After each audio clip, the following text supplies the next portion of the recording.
Doutor Cláudio, antes de passar para a segunda questão, o senhor quer fazer mais alguma consideração? Bem, eu tenho que discordar porque a PEC 37, ela nem trata sequer do artigo 129 que fala do Ministério Público, muito menos de outras, né, instituições. E a gente não pode falar que a Constituição, uma emenda na Constituição vai ser inconstitucional. Ela só seria inconstitucional se tivesse um vício de forma, né, ou se ferisse as cláusulas pétreas, para simplificar, né, o debate. Então, fora isso, a Constituição é todo um conjunto, você tem que ler ela como um todo. Então, se você tem atribuições colocadas por algumas instituições dentro da própria Constituição, não vai ser um outro trecho, né, que vai revogar aquelas partes. Elas se compõem. Né? Existe uma harmonia toda na Constituição. E o Supremo vem decidindo isso reiteradamente. Né? Tem várias decisões de advogados que questionam realmente a investigação do Ministério Público, mas há investigações e investigações. Então, cada caso contrário, caso concreto, né, tem entendimentos até às vezes contrários. Né? Então, você fala assim, o Ministério Público é consolidado, que ele pode investigar pelo Supremo Tribunal. Eu discordo disso. Tem outras decisões, né, em outros sentidos, de que o Ministério Público exagerou ou investigou de uma forma equivocada. Da mesma forma que também existe, né, da forma da polícia. Então, a gente tem que realmente, eu concordo muito com o doutor Alexandre no seguinte, nós temos que aprimorar as nossas instituições. Isso aí é verdade. Né? Nós não podemos ter um modelo de impunidade onde pessoas conseguem se blindar em cargos, principalmente cargos políticos. Né? Da mesma forma, né, que a Polícia Civil ela se submete, a Polícia Federal se submete a um controle externo, né, nós temos que ver esse controle externo que tem sido feito. Né? Nós temos que sistematizar. Eu acho que precisa ter realmente uma lei para regulamentar esse controle externo, né, de uma forma clara, até mesmo para dar segurança aos próprios policiais de poderem investigar e saber que estão fazendo o correto.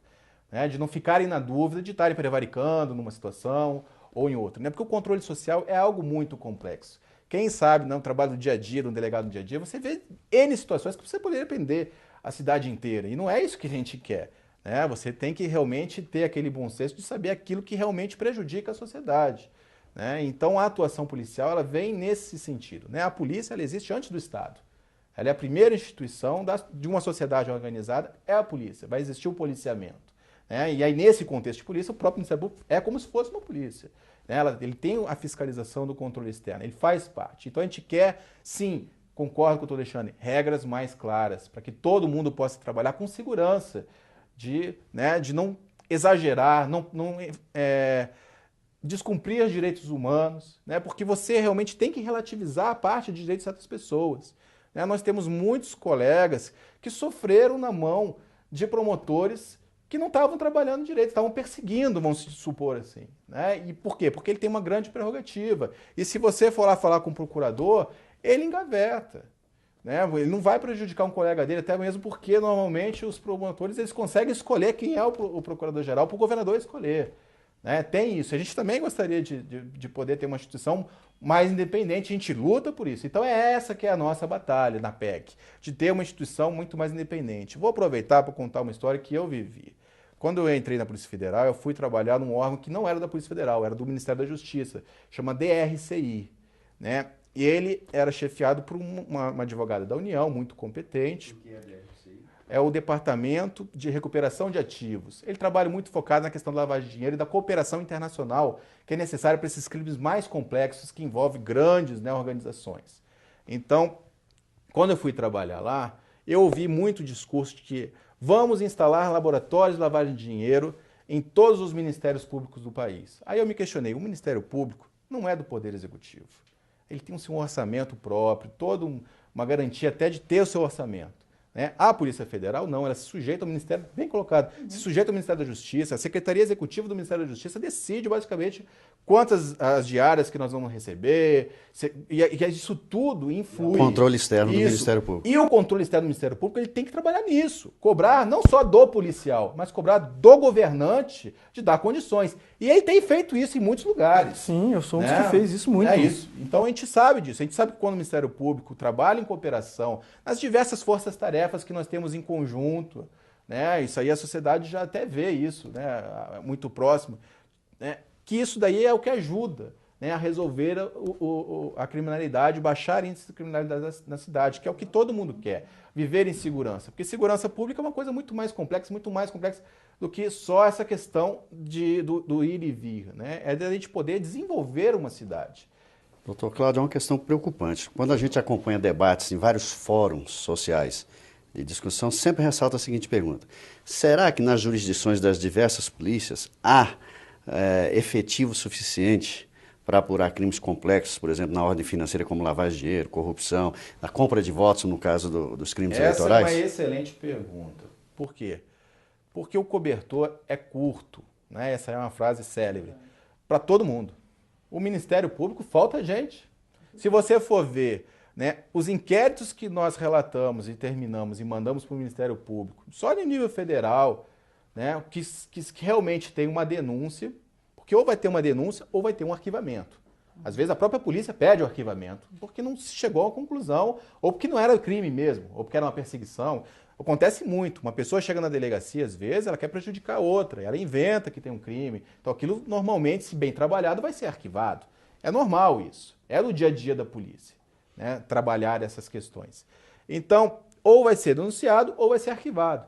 Mas você vai ver o próprio, né, instrumento que o Ministério Público fez, um diagnóstico dele, né, que, até o ano 2011, publicado em 2012, e que ainda está vigente, ele demonstra que o próprio Ministério Público não consegue fazer todas as denúncias, nem fazer as análises para arquivamento. Ou seja, falta gente para todo mundo, falta para a polícia também.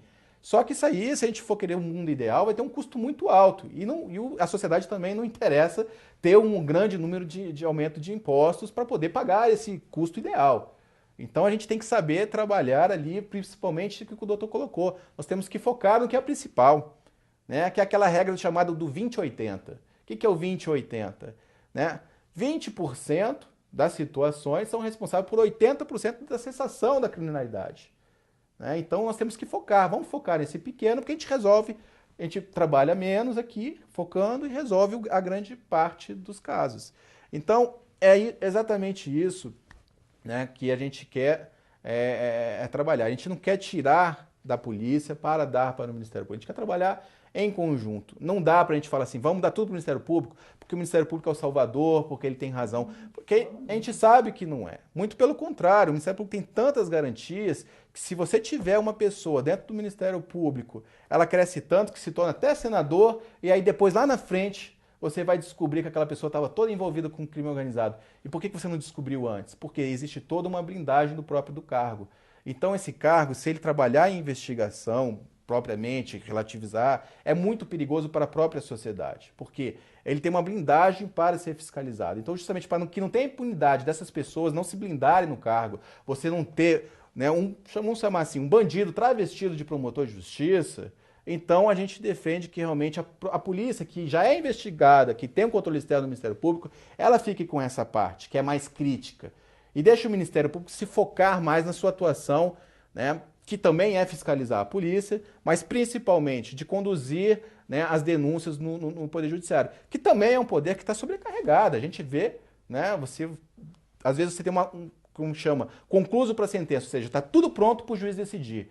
Ele leva, às vezes, depois disso, um ano. Aí por quê? Porque ele não quer fazer? Porque é simples? É simples, ele vai levar um dia inteiro praticamente para fazer. Mas se você for ver a pilha do que ele tem para fazer, então falta gente para tudo.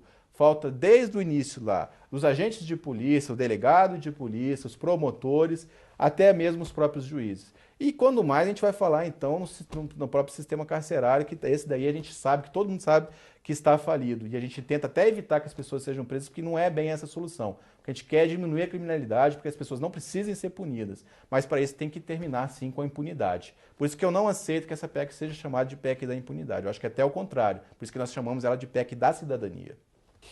Doutor Alexandre. Olha, do começo ao fim eu concordei com ele, só a conclusão. O problema que está tendo nessa falta desse diálogo é o seguinte: em primeiro lugar, só apontar algumas questões que ele falou aqui, para deixar bem claro. A inconstitucionalidade é por violação, sim, de direitos fundamentais, que são cláusulas pétreas. Então, é inconstitucional do nosso ponto de vista. Segundo, a questão do controle externo da atividade policial tem uma resolução do Conselho Nacional do Ministério Público que os delegados foram coadinho no Supremo falando que não poderia, que deveria ser forma de lei, só que a própria Constituição garante que as resoluções do Conselho Nacional têm força normativa constitucional. Então hoje está lá no Supremo Tribunal Federal essas coisas. Então toda a formação das premissas deles batem com a nossa. Falta pessoal, falta estrutura, falta gente, falta tudo, nenhuma instituição não vai dar conta dessa questão. Vamos pegar o exemplo, delegado de Polícia Civil, delegado federal, é um parceiraço do Ministério Público no combate à corrupção. Quantas e quantas operações nós tivemos hoje desbaratadas no Brasil, colarinho branco, mas trabalhando em conjunto Ministério Público e Polícia Federal. A PEC proíbe isso. Polícia Civil, não é PEC do Distrito Federal ou do Rio de Janeiro e São Paulo, é PEC do Mato Grosso do Sul, é PEC do Pará, é PEC do Acre, é PEC do Nordeste, que muitas cidades do Nordeste do Brasil afora, temos aí 2 policiais que dão conta da delegacia por mais de 10 anos. Não tem nem delegado de polícia lá. Como também falta promotores em outros locais. É uma falta de estrutura, cobertura é muito curto. Como você vai dizer que uma proposta que restringe a uma única instituição toda a investigação criminal no Brasil, sem estrutura, pensa CGU, COAF, Comissão de Valores Imobiliários, todas as instituições que hoje trabalham com especialização, com técnica, Tribunal de Contas da União, que entrega tudo redondo. Por que essas instituições têm que ser privadas de investigar crimes? Ah, mas é administrativo. Não, administrativo sim, mas tudo é criminal. Corrupção é criminal. Então, é nesse ponto que nós discordamos. Acho que a argumentação é a mesma aqui. A questão é a conclusão. Se falta gente, falta pessoal, só faltou ele concluir que a PEC é da impunidade. Com devido respeito. Impunidade por quê? Não, repito novamente, não por causa dos delegados de polícia, mas porque vai faltar gente para dar conta e ainda mais, especialmente, por exemplo, eu vivenciei, doutor, N situações que o delegado chegava para mim com uma informação, envolvia prefeito, doutor, pelo amor de Deus, o senhor tem que me ajudar e participar dessa investigação, senão eu vou ser removido lá para o Cafundó do Juda. Como é que eu posso dizer que isso não vai gerar impunidade? Então a nossa crítica não é a Polícia Civil e quem faz está equivocado. O que nós queremos, o Ministério Público, é trabalhar em conjunto com as polícias. Temos que regrar, o próprio Supremo Tribunal Federal que está dizendo que, até essa discussão se o Ministério Público é parte ou não é parte, o Supremo está já resolvendo essa questão. O Supremo vai balizar, vai regulamentar, até podemos regulamentar a questão do controle externo da atividade policial. Temos que regulamentar todas as questões, mas não podemos, o Brasil não pode prescindir de trazer grandes parceiros hoje, que foi construído na nação. Tanto é fato que é engraçado, Paraguai, Bolívia, o mundo inteiro está mandando moções de apoio, a Anistia Internacional, a CNBB, instituições hoje sérias, respeitadas, preocupadas com o futuro da nação, com essa evolução que o Brasil está galgando no cenário da economia, elas querem, pelo amor de Deus, Brasil, acorda! Acorda, Brasil! Reaja, Brasil! O que se precisa é juntar forças, juntar instituições. E é isso que está faltando hoje, e é isso que eu quero acreditar, que o Congresso Nacional, todos os organismos de segurança pública vão sentar, vamos conversar, vamos dar força para a polícia. Olha, eu vou falar, quantas brigas já arrumei com o secretário de Segurança Pública em prol de delegado? Brigas para não remover o delegado porque participou de operação de combate à corrupção. Lutas para a criação de conselho de segurança, não tinha papel higiênico para o delegado, nem papel para imprimir. Até hoje na minha cidade vai imprimir colorido, tem que levar na promotoria. Então, hoje o cobertor é curto, o MP tem falhas, tem problemas, a questão de procuradores gerais, tem procurador geral que já foi posto na rua, o Demóstenes está sendo proposta a ação para tirar ele também da instituição. Temos falhas em todas as instituições. O que nós precisamos é isso, o Brasil precisa que a sociedade necessita que as instituições de segurança pública se organizem, trabalhem em conjunto, com o devido respeito. Estamos perdendo guerra contra o crime organizado. Eu sou do Mato Grosso do Sul, eu estou na fronteira do Brasil, onde passa toda a arma e droga, quase toda a arma e droga que passa no Brasil, que vai para o Rio, vai para São Paulo. Lá, com devido respeito, doutor, tem que trabalhar todo mundo em conjunto, todo mundo ali que seja sobre presidência de um inquérito policial, mas todo mundo precisa trabalhar e nós estamos perdendo, está passando toneladas e mais toneladas de drogas. A prostituição infantil, a violência contra a criança, a violação dos direitos humanos. O Brasil merece uma discussão mais séria. Então eu acho que agora, esse momento, essa discussão de PEC 37 está evoluindo. Eu acho que está legal. Eu estou conversando com muitos delegados, todo mundo está percebendo. Virou uma guerra entre instituições, delegado e Ministério Público. E o crime organizado está fazendo assim, ó. O pessoal lá dos presídios estão fazendo assim, ó. Que legal!